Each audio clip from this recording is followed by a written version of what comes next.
October 12, 2005. Central Park was still half asleep, wrapped in a thin mist that curled over the great lawn and the quiet reservoir path. The sun had just begun to push through the trees, painting soft streaks of gold on the wet pavement. A few early joggers passed silently, headphones on, their breaths blending with the rhythm of the city coming alive. Among them was Emily Carson, 28, determined and focused, her ponytail swaying as she ran past the familiar oaks she'd known since college. It was supposed to be another ordinary morning before work, 6 miles through the park, a quick shower, coffee from her favorite corner cafe on Columbus Avenue. She had a meeting later that day with her firm's biggest client, and she'd prepared for it meticulously. Emily believed in discipline, in control, in keeping her life running as precisely as her watch's ticking. But that morning, as she took a turn along the bridle path near the reservoir, something shifted, a faint unease, the feeling of being watched, too quiet even for dawn. Before we continue deeper into Emily's story, take a moment to subscribe to this channel, so you don't miss more true stories that remind us how fragile ordinary moments can be. Back on the trail, Emily adjusted her headphones, trying to shake the tension.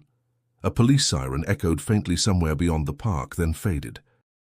The city hummed like it always did, taxis honking on Fifth Avenue, a distant bark from a dog walker, a gust of wind stirring fallen leaves. She smiled to herself. Maybe she was just tired. By 8 o'clock, the park began to fill. Commuters hurried toward the subway stations and parents pushed strollers down East Drive, but Emily didn't return home. Her apartment door remained locked. The coffee cup on her kitchen counter sat untouched, the air inside the small Upper West Side flat still carrying the faint trace of her perfume. At 8:45 a.m., a cyclist noticed something on the edge of the jogging path, a silver phone lying face down near the railing. He stopped, picked it up, and saw the cracked screen glowing faintly with missed calls. A pair of tangled white headphones lay beside it, one earbud still wet from the dew. By noon, NYPD officers had cordoned off the area, speaking quietly among themselves. Runners slowed down, whispering. Reporters arrived before anyone from Emily's family even knew she was missing. A detective, Marcus Doyle, tall, sharp-featured, with a weariness in his eyes that came from too many cases like this, stood by the reservoir, staring at the phone sealed in a plastic evidence bag. "There's always a phone," he muttered. Always the phone first. The city moved on as it always did, but something beneath its noise shifted that day. A ripple through the lives of strangers, families, and one brother hundreds of miles away who would soon get a call that would change everything. That morning in Central Park would soon become one of New York's most haunting mysteries. The disappearance of a woman whose footsteps were heard by no one, whose story was just beginning to surface beneath the calm surface of the city that never sleeps. The news of Emily Carson's disappearance spread through New York faster than the morning traffic. By the time Detective Marcus Doyle reached the Central Park precinct, reporters were already crowding the gates, microphones raised like weapons of urgency. Inside, officers moved briskly, phones ringing without pause. The city had seen countless missing person cases, but this one felt different. The clean-cut professional vanishing without a trace from a park at sunrise was every New Yorker's private nightmare. At 10 a.m., a call came in from the cyclist who had found Emily's phone. His voice trembled as he repeated, "I thought she just dropped it. Then I saw her ID in the case and it hit me. She never came back." Doyle thanked him, writing each word carefully, eyes narrowing as he studied the evidence bag again. A phone, headphones, and a single footprint smudged in damp soil. Not much, but enough to start. Outside, the autumn breeze carried the restless sounds of the city, horns, chatter, sirens blending into one long note of tension. A young officer entered the room. "Detective Doyle, her brother's on the line. He just landed from Boston." Jake Carson arrived at the precinct an hour later, carrying a duffel bag and a face tight with disbelief. "She runs every day," he said, pacing. "She calls me after always. Something's wrong." Doyle studied him, the sharp jawline, the same blue eyes as his sister. "We're doing everything we can," he replied, his tone steady but distant. Jake pressed on. "Everything you can. That's not enough. You found her phone, not her. You don't lose someone in the middle of Manhattan without a reason. Doyle sighed. He'd seen this anger before, grief dressed in adrenaline. Listen, Jake, the park's big and there are cameras, witnesses, security teams. We'll find out what happened. But we start small. Traces, timelines, patterns. Meanwhile, news stations rolled the story non-stop. Young woman missing in Central Park. NYPD launches urgent search. Strangers left flowers near the jogging path, while social media turned Emily's photo into a symbol of urban fear. Bright smile, brown hair in motion, captioned with the haunting phrase, "Find Emily Carson." At the Carson family home in Boston, Emily's mother sat in silence, her hand frozen on the receiver, replaying Doyle's calm voice. "We'll keep you informed, Mom." She didn't cry. She just stared at the framed photo of Emily's college graduation. By evening, a team of officers combed every inch of the north end of the park, flashlights cutting through the fog. Volunteers joined them, runners retracing Emily's route, calling her name into the still air.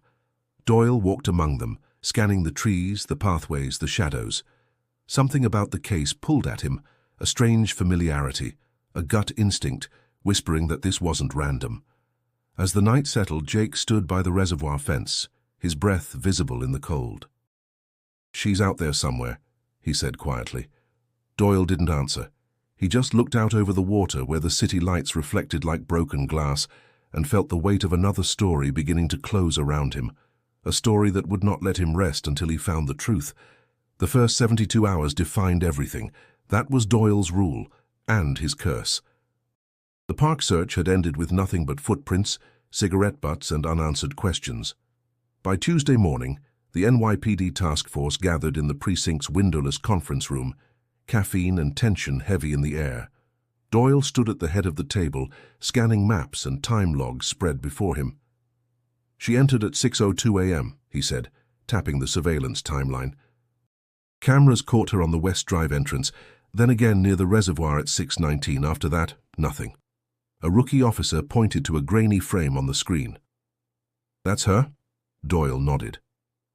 "And this," he said, moving to the next still, "is the last clear image before she disappears." The room fell silent, Emily's outline blurred by the fog, her reflection faintly mirrored on the damp path. Then the camera jumped, a missing 30-second gap no one could explain. Outside, reporters clustered along 86th Street, demanding answers. Doyle ignored them, focusing instead on the leads stacking in front of him. Witness statements, digital forensics, background checks, all routine, all leading nowhere. One report caught his eye.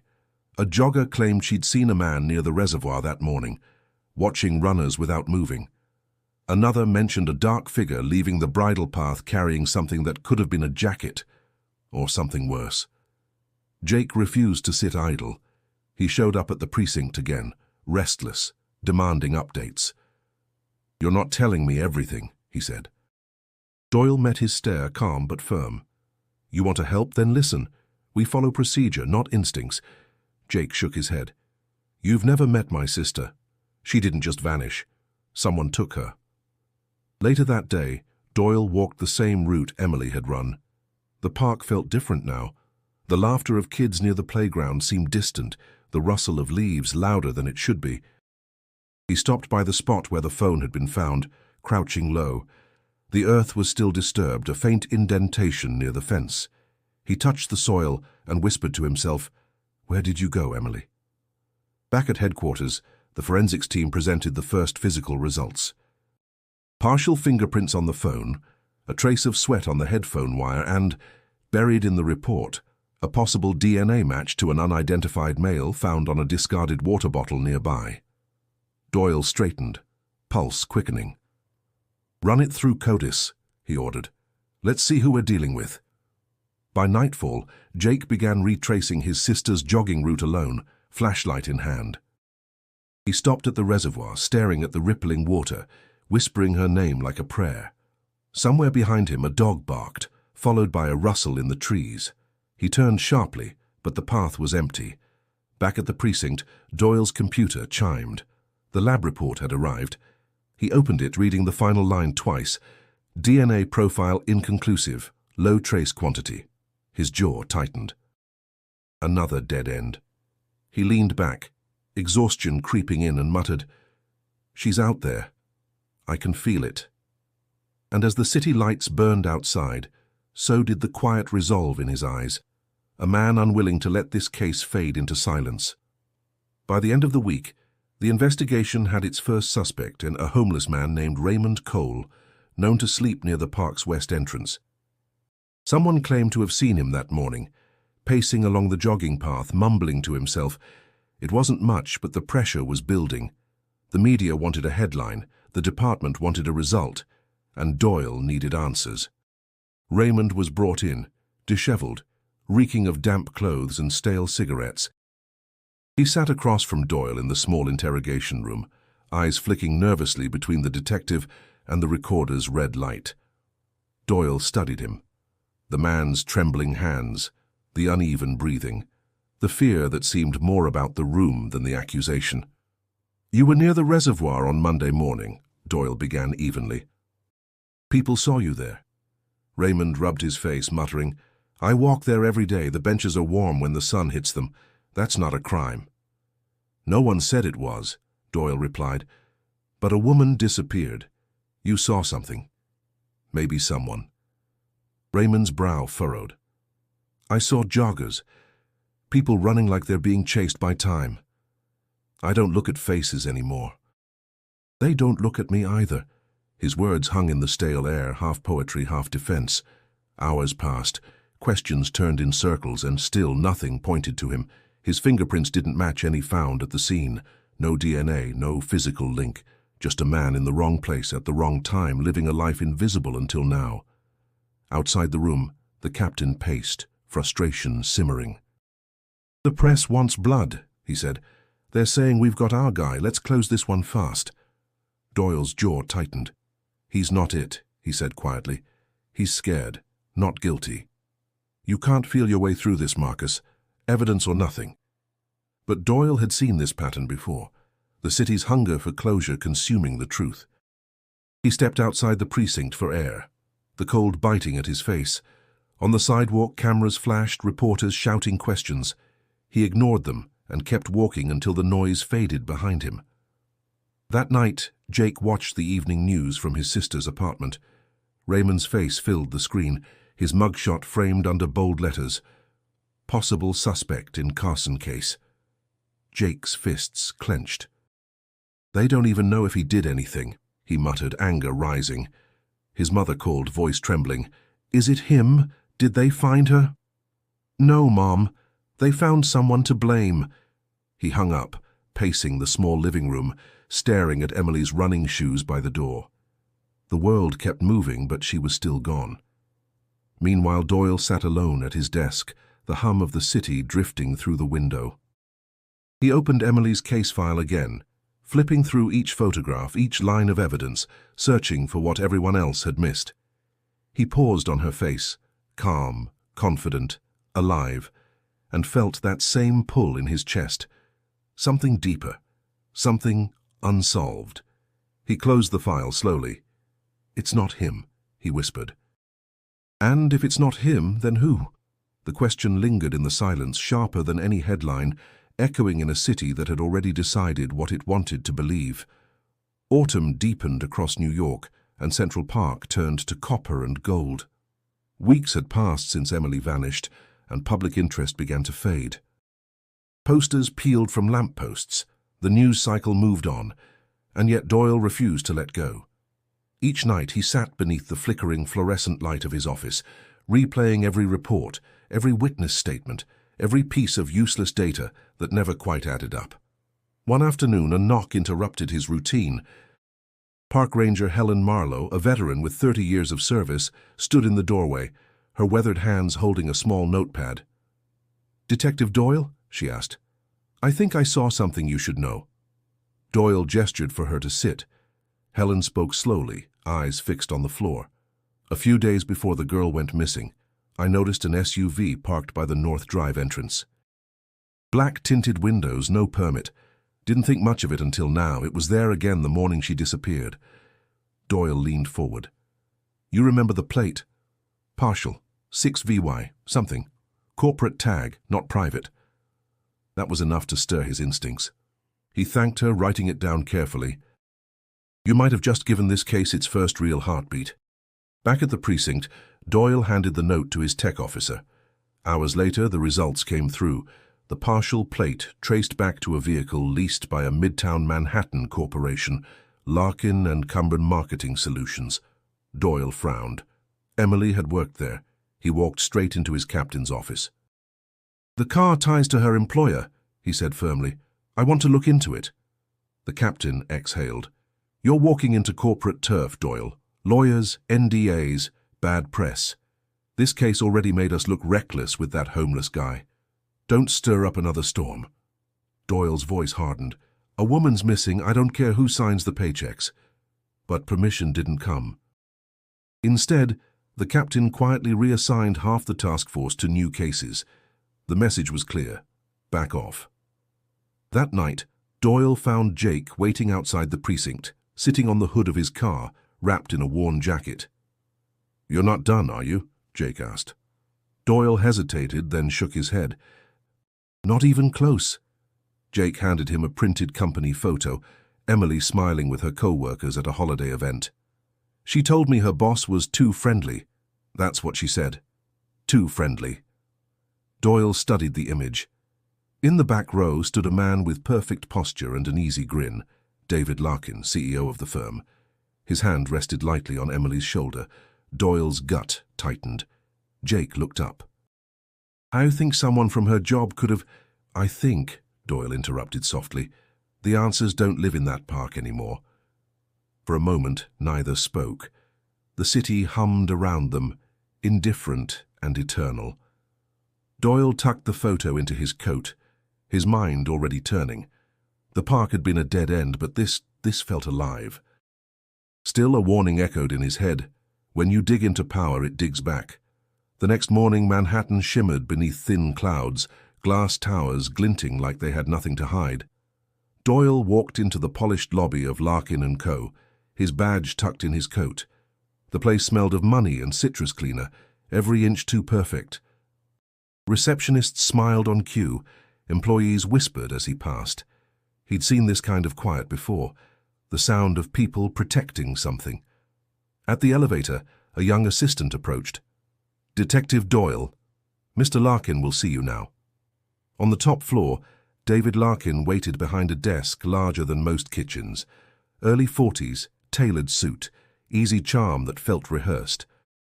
Detective, he said warmly, standing to shake his hand. Tragic situation. Emily was one of our brightest. Everyone adored her. Doyle sat.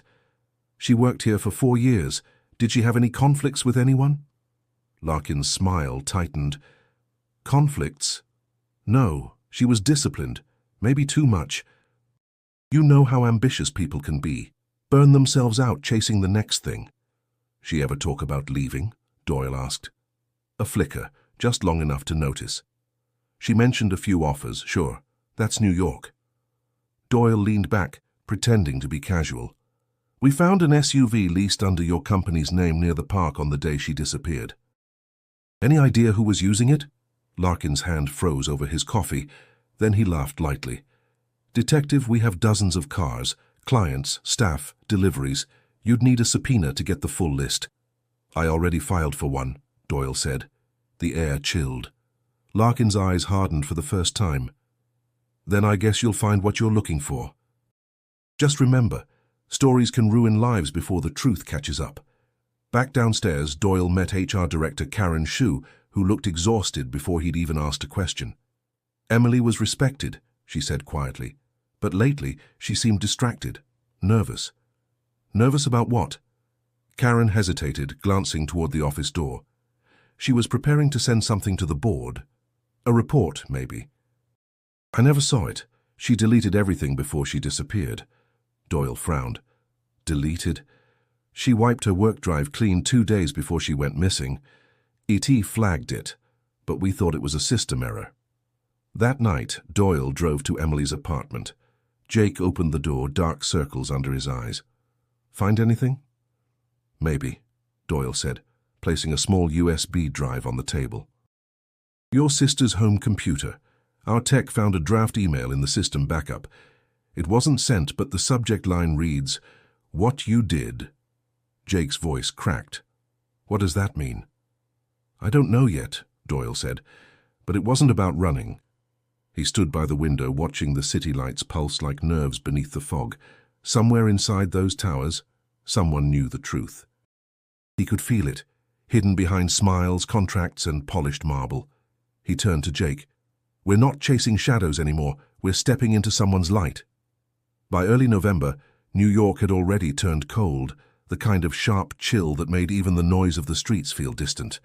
The Carson case had slipped from headlines, replaced by new scandals and fleeting tragedies.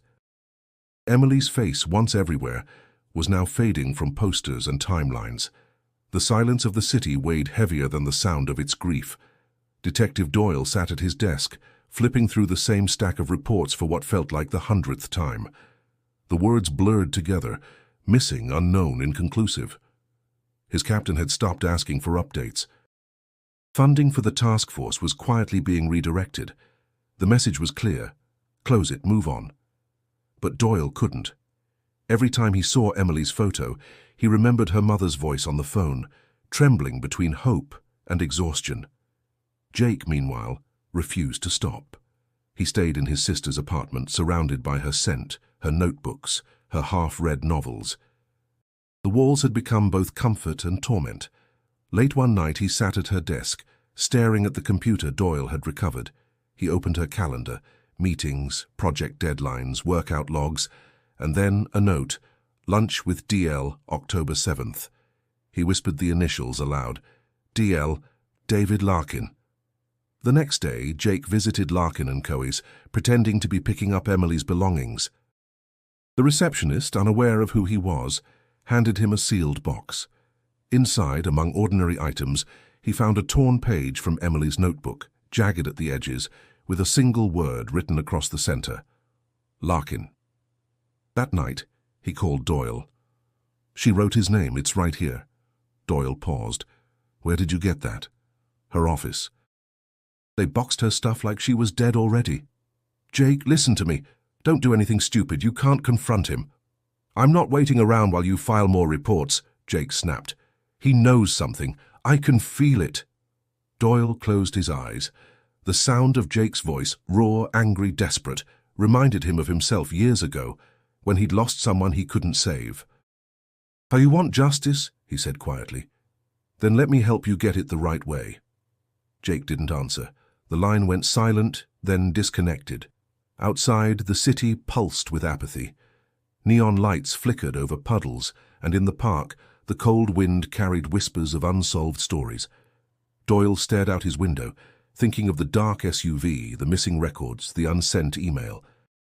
Everything pointed to something larger, something being buried under polished surfaces and silence. He reached for his badge, weighing it in his palm like a decision. The department wanted him to drop it. The city wanted to forget. But he wasn't ready to let go. Somewhere out there, he thought, the truth was still breathing. And as long as it did, he'd keep chasing it, even if no one else cared anymore. Detective Marcus Doyle hadn't slept in 36 hours. His office was dim, a single desk lamp spilling light over the cluttered mess of files, maps, and photographs that no longer fit together. Every lead had been dismissed, every report labeled inconclusive, but something inside him refused to quiet down. The name Larkin circled his mind like an echo. Jake burst through the door before Doyle could even look up. His eyes were bloodshot, his hands trembling. You let them bury her, he said.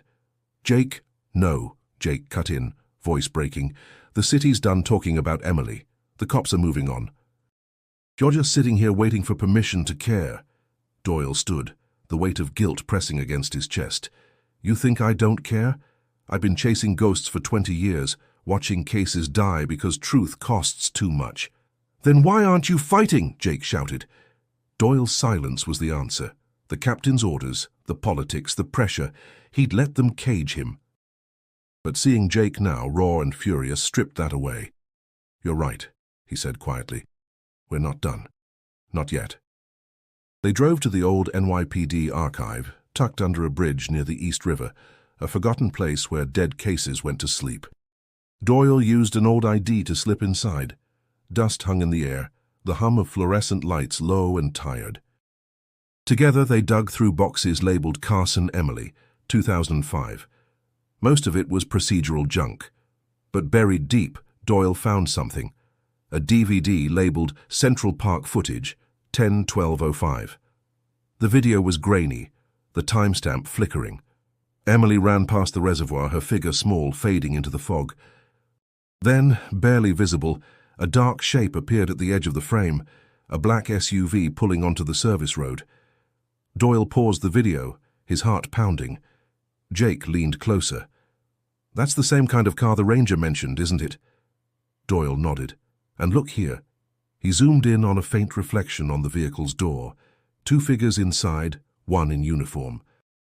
"That's not just anyone driving." The sound of the wind outside rattled the glass as Doyle sat back, eyes sharp again. "This isn't over." Jake's breath caught. "What do we do now?" "We dig deeper," Doyle said. Quietly, off record. He pulled out his phone, dialing a number he hadn't used in years.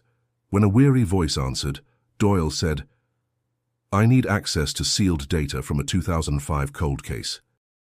"Emily Carson." There was a pause. "You're not supposed to have that clearance anymore." "Do it anyway," Doyle said. "For once, let's not follow the rules."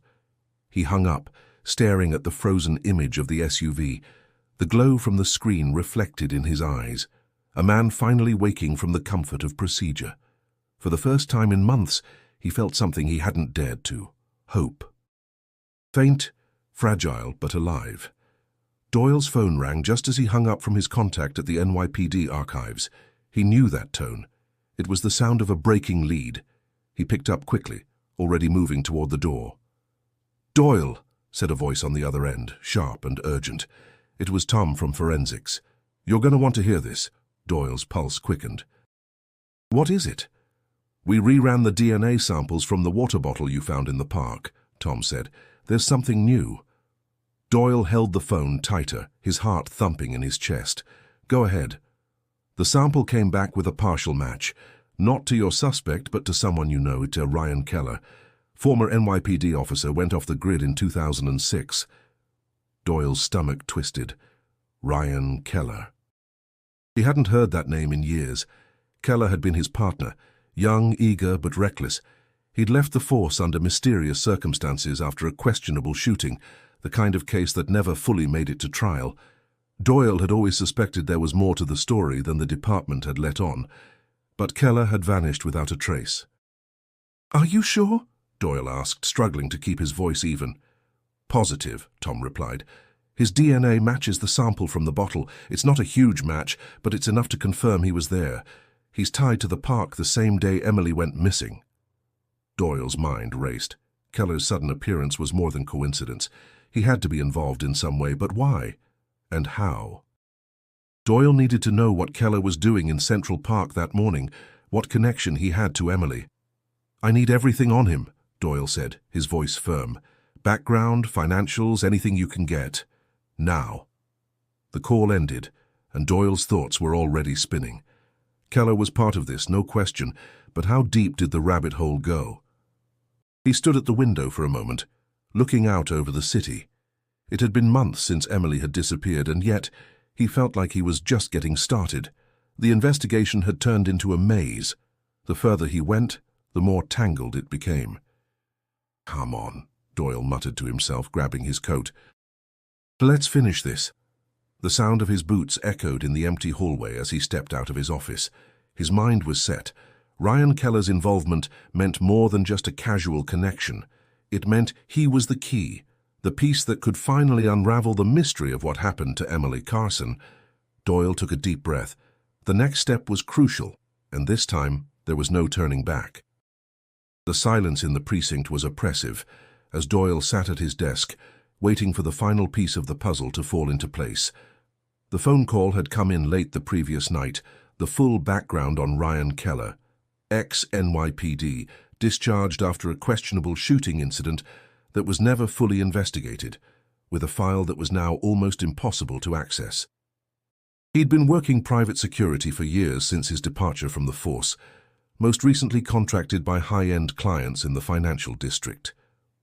Doyle's fingers hovered over the keyboard. Keller was now connected to both the case of Emily's disappearance and the corruption he'd suspected in Larkin's firm, but there was something more, something about Keller that didn't add up. He wasn't just a former cop with a shady past, he was involved with someone at Larkin & Co., someone close to Emily. Doyle leaned back in his chair, staring at the file in front of him. There was a knock on the door, and Jake entered, looking even more worn than the day before. His face was drawn, but his eyes were fire. "What do we have?" Jake asked, his voice quiet but urgent. "Ryan Keller," Doyle replied, leaning forward, his voice steady. "It's him, he's the match on the DNA." Jake's eyes widened, then narrowed. "So he was the one at the park that day?" "He was," Doyle confirmed. "And he's tied to Larkin. He's been working security for Larkin's firm for years. It's not a coincidence." Emily must have found something she wasn't supposed to. Jake crossed his arms, a fierce expression crossing his face. "And you think Keller's the one who—" He didn't finish the sentence, but the implication hung heavily between them. "I don't know yet," Doyle said, his voice taut with frustration. "But this is no longer just about a missing person. This is bigger than we thought." The two of them stood in silence, the weight of the situation sinking in. There were too many unanswered questions, too many things they couldn't yet see. But one thing was clear. They were no longer hunting shadows. They were on the trail of something real, something dark, and Keller was in the middle of it. Jake broke the silence. "What's the next step?" "We bring him in," Doyle said, his voice decisive. "We get him talking, we put the pressure on him, make him crack. If he's involved, he won't be able to keep his story straight." Jake nodded, his jaw set. "Let's do it." As they walked out of the precinct, Doyle's phone buzzed. He glanced down at the screen. It was a text from his contact at the DA's office. "We have a warrant for Keller's arrest. It was finally happening. The man who had haunted this case from the beginning was about to be brought into the light." But as Doyle stared at the message, a cold thought crossed his mind. If Keller was involved, then who else? The answer was becoming clearer, and it was darker than he had imagined. The arrest of Ryan Keller was swift, too swift. The task force had been waiting for this moment, but as Doyle stood in the dim interrogation room, he couldn't shake the feeling that they were missing something. The door slammed shut behind him, and Keller sat at the table, his face drawn and weary, a slight tremor in his hands. The ex-cop had always been hard to read, but now there was something almost defeated in him. Doyle leaned forward, his voice calm but commanding. "Ryan, we know you were in the park that morning. We know you were close to Emily Carson." Keller didn't flinch. He just looked at Doyle, his lips pressed tight. "I didn't hurt her," he said flatly. Doyle's eyes narrowed. "You've been lying about everything, Ryan. About where you were, about what you were doing. We've got your DNA, your car was seen near the park. But what we don't know is why you were there that day." Keller's gaze flickered. His voice shook, barely audible. "I didn't want to get involved. I just followed orders. I never meant for any of this to happen." Doyle leaned back in his chair, processing the words. "Orders? From who?" Keller's silence was deafening. He shifted uncomfortably, his eyes darting to the corners of the room. "You won't believe me," he muttered. "You don't understand." "Try me," Doyle said, his patience wearing thin. "You were hired by someone at Larkin & Co. Wasn't it?" Keller nodded, then exhaled as if the weight of the truth was finally breaking through. "Larkin, he asked me to watch her. Emily found something. She started digging into the company's finances, looking for, I don't know, fraud, corruption. But she was onto something." Doyle's mind raced as Keller's words sank in. "You were hired to keep an eye on her?" Keller lowered his head. "Not just that. He wanted to scare her off, make sure she didn't get too close. I was supposed to warn her, keep her from digging any deeper." "But she didn't back off," Doyle said, more to himself than to Keller. "She kept pushing, didn't she?" Keller's eyes met his, a flicker of guilt in them. "She was so damn determined. I tried to stop her. I did everything I could, but she wouldn't listen." The last time I saw her—" His voice trailed off and he choked back a sob. Doyle took a slow breath, trying to process what he was hearing. He knew that Keller wasn't giving him the full story. There was something darker here, something he was still hiding. But the pieces were starting to fit together. Emily had uncovered something explosive, and that something had cost her life. "We'll get the truth, Keller," Doyle said, standing up. "You're not off the hook yet." As Doyle walked out of the interrogation room, Jake was waiting in the hallway, his face tight with tension. "What did he say?" Jake asked, barely able to keep the anxiety out of his voice. Doyle glanced at him, his jaw tight. "He's involved, Jake, but this goes deeper than we thought." "Larkin's name keeps coming up." Jake's eyes narrowed. "Then we take him down all the way." Doyle didn't answer. He just turned and walked toward the door, his mind already focused on the next step. There was no going back now. The walls of the precinct were closing in on Doyle, but his focus remained unwavering. As the investigation into Emily Carson's disappearance spiraled deeper into corruption, Doyle knew the next few days would define everything. Keller had spoken, but his truth was still incomplete, and the key figure, David Larkin, was still walking free, untouched by the dark web of secrets that had trapped Emily. Doyle stood in front of his desk, scanning the files on Larkin's financial dealings. The connections between Larkin and Kobister's, Keller, and other shady figures were becoming more apparent with every document he reviewed. There were transfers to offshore accounts, unexplained payments to contractors, and an alarming number of accounts marked sensitive, accounts that Emily had been investigating before her disappearance. Jake had been with him through the long nights, pushing for answers, digging for the truth that was being carefully hidden. Together they pieced together a timeline that led straight to Larkin's door. "I can't believe this," Jake muttered, his voice full of disbelief as he leaned over Doyle's shoulder. "He's been laundering money through the company, siphoning off millions. Emily must have found something huge." Doyle nodded, though the weight of what they had discovered felt almost suffocating. "This isn't just about Emily anymore. It's about everything they've been hiding. It's bigger than one case." "I don't care about that," Jake snapped, his frustration evident. "I care about getting her back. I care about bringing him down." Doyle understood that urgency. Every piece of information, every small connection between Larkin and Keller added weight to Jake's words. They weren't just solving a crime, they were trying to right a wrong that felt too big to fix. "We get Larkin next," Doyle said, his voice low but determined. "We push the DA to issue a warrant for his arrest. If we get him on the laundering charges, it's a start, but I think we'll need more. I need you to dig deeper into Keller's past. The more dirt we have on him, the more leverage we'll get." Jake nodded, already pulling out his phone, making calls to contacts he trusted. Doyle could see the anger, the resolve, the sense of unfinished business in his eyes. As Doyle prepared to leave the office, the phone rang. The number was unfamiliar, but he answered quickly. "Detective Doyle," a calm voice said on the other end. It was the DA's office. "We've got a warrant for Larkin's arrest. The papers are ready, but there's something else you need to know." Doyle's heart skipped a beat. "What?" "There's been a development. Keller's alibi for the day of the disappearance has fallen apart. His partner just confessed to his involvement." Doyle's pulse quickened. "That's the break we needed." The DA's voice remained steady. "It's not just Keller anymore. Larkin's going down, but you need to be prepared. This goes all the way to the top." Doyle didn't need any more explanation. He hung up the phone, his mind already racing ahead. Jake was already waiting at the door, a grim determination on his face. "What now?" "We move fast," Doyle said, eyes hardening with resolve. "We go after Larkin with everything we've got. No more games." And with that, Doyle stepped out into the night, the weight of the coming storm heavy on his shoulders. The air was crisp, cold enough to bite, but not yet winter's cruelty. The city's skyline loomed in the distance, indifferent to the small victories being fought below. Doyle stood in front of Larkin and Co. with Jake by his side, ready to move.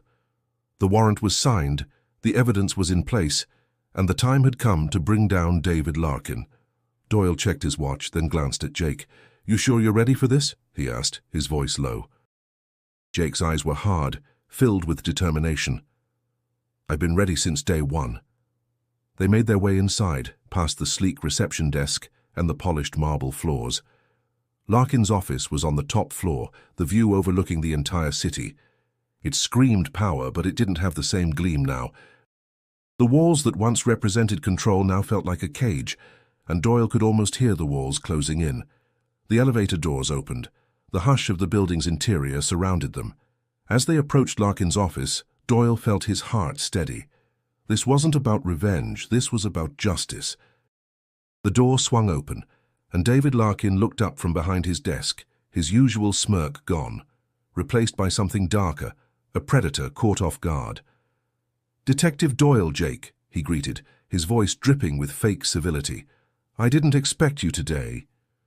"We're here to arrest you, Larkin," Doyle said, stepping into the room with Jake at his back. "For embezzlement, money laundering, and for your involvement in the disappearance of Emily Carson." Larkin's eyes flickered for a moment, and then he leaned back in his chair, his hands folding behind his head. "You've got nothing," he said with a cold laugh. "No proof. I've been through this before, Doyle. It's just you and me again." Jake stepped forward, fists clenched. "You think you can just walk away from what you did? You think we won't find out the truth?" Larkin's smile remained, but it was thinner now. "You've been playing catch-up for months. Your case is falling apart. I'm untouchable." Doyle remained silent, staring at Larkin with unblinking resolve. "The truth is catching up, Larkin," he said quietly. "It's over." Larkin's expression shifted, a flicker of fear that no mask could cover. "You're making a mistake.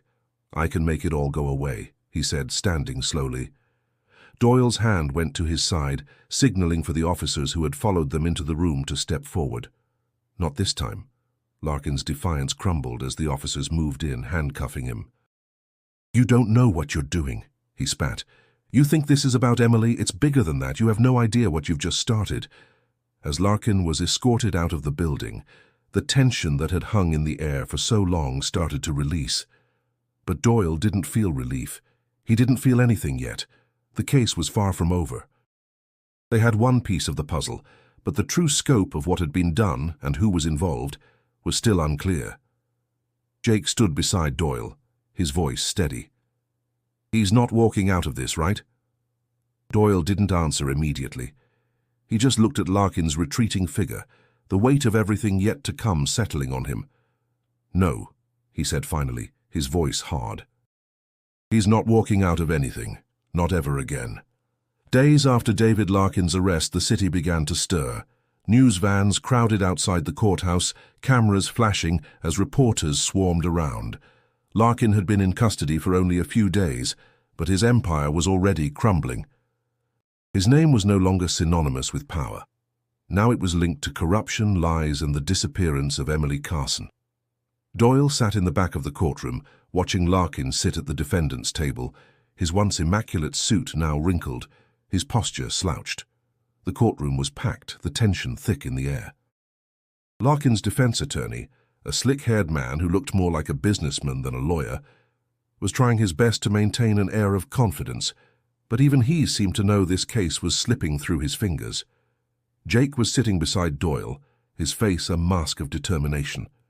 He hadn't said much since the arrest, but Doyle could see the fire in his eyes. This wasn't just another case to Jake. This was personal. The prosecutor began her opening statement outlining the charges: embezzlement, money laundering, fraud, and, most chilling of all, Larkin's direct involvement in the disappearance of Emily Carson. The room went silent, the gravity of the charges settling over everyone like a dark cloud. "Emily had uncovered more than Larkin could ever afford to lose," the prosecutor said, her voice firm. "And when she got too close to the truth, he made sure she would never see the light of day again." Doyle's jaw tightened as he listened. Emily's story, her fight for justice, had brought them all here. He could still hear her voice in his mind, still see her running through Central Park, that last peaceful moment before the world had turned upside down. Larkin's attorney stood up to make his own argument, attempting to discredit the evidence, to paint Larkin as a victim of a witch hunt. He claimed that the allegations against his client were baseless, that the prosecution had no solid proof of Larkin's involvement in any crime. Doyle gritted his teeth. He knew the truth. They had the evidence. Emails, financial records, Keller's confession. And though it had taken months, the truth was now impossible to ignore. The day dragged on, each witness testimony building the case against Larkin. Every piece of evidence was a hammer, slowly breaking apart the defense. But it wasn't until the final witness was called, Keller, that the case truly began to unravel. Keller stepped into the witness stand, his eyes darting nervously between the jury and the defense table. His voice shook as he spoke, but it wasn't fear that dominated his words. It was guilt. "I did things I can't undo," Keller admitted, his voice barely above a whisper. "But I never thought it would go this far. Larkin, he wanted to keep Emily quiet, and he made sure she stayed that way." The room was still as the weight of Keller's words landed like a bomb. Larkin's face went pale, his usual arrogance replaced with something darker, a shadow of the man he had once been. For the first time in the entire trial, Doyle allowed himself a moment of hope. They were getting closer to the truth, and Emily's justice was within reach. The trial was over, but the weight of the verdict had not yet fully settled on the shoulders of those who had fought for Emily Carson's justice. David Larkin was convicted on all charges: embezzlement, fraud, and, most notably, his direct role in Emily's disappearance. His empire had crumbled under the pressure of undeniable evidence, and he was sentenced to life in prison without the possibility of parole. For the city of New York, the case was a headline. For Doyle and Jake, it was more than that. It was the end of a long and painful journey, but not one that could heal all wounds. Jake stood at the edge of Central Park, staring out over the still waters of the reservoir, the autumn leaves swirling in the wind. The park that had once been Emily's sanctuary now felt like a hollow memory, a place where her last moments had been stolen. "She's gone, Doyle," Jake said quietly, his voice a mixture of resignation and relief. "But we got him. We got the bastard who did this." Doyle stood beside him, his hands in his pockets, watching the city in the distance. The weight of everything he had carried for months, the sleepless nights, the constant battle against corruption, the anger at the system, seemed to lift, but only slightly. He had brought Larkin to justice, but that didn't change the fact that Emily was never coming back. "You're right," Doyle said, his voice soft but firm. "We got him, and Emily's voice was heard, even if it took too damn long." Jake nodded, a flicker of emotion in his eyes. "She was more than just a victim, Doyle. She was a fighter. She never gave up, and now neither will we." They stood in silence for a long time, the sound of the city rising behind them.